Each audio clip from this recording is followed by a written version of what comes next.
qu'on veut, c'est du travail superficiel, on veut pas travailler en profondeur, de toute façon on ne peut pas.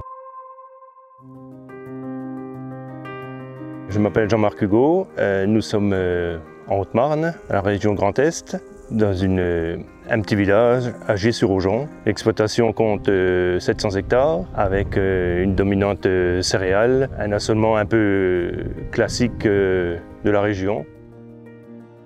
Alors je trouve que le Finer s'adapte bien aux conditions de nos sols, parce qu'on a quand même beaucoup de cailloux, même quelquefois des roches affleurantes. C'était pour tout laisser en place et ne pas mettre de pierres en surface qui peuvent gêner la moisson, qui gênent à la levée. Et là, on a commencé à faire du déchômage plus superficiel, parce qu'on est sur des terres qui sont vraiment superficielles, c'est le plateau de Langres.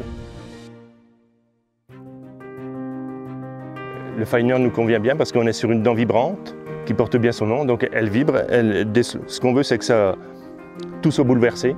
Donc là, c'est bien, il y a pas mal de dents, il y a des rangées de dents en conséquence. Derrière, on a un rouleau, un double rouleau, qui va très bien, et un jeu d'air, ce qui renivelle le total, qui enlève les billons, qui remet aussi quelques mauvaises herbes en surface et à la lumière. S'il y a des détritus ou de la paille, ça permet à la paille de cheminer et de ne jamais bourrer. Et ce qui nous a plu sur le Finer aussi, c'est le suivi du sol, parce que ce soit le rouleau à l'arrière ou les roues de contrôle à l'avant, on a vraiment un bon suivi.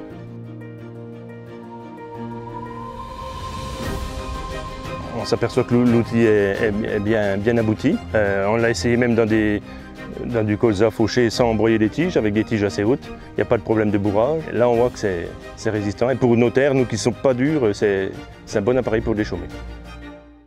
Le métier d'agriculteur, il a tellement de casquettes que c'est super intéressant. Et je pense que c'est mon père qui a bien fait le boulot. Il a su me transmettre sa passion. Dès tout petit, j'allais avec lui sur les tracteurs et il m'expliquait à chaque fois ce qu'il faisait, que ce soit du travail du sol ou du labour. À l'époque, on labourait. Alors je suis devenu agriculteur parce que en fait, je suis tombé dedans tout petit.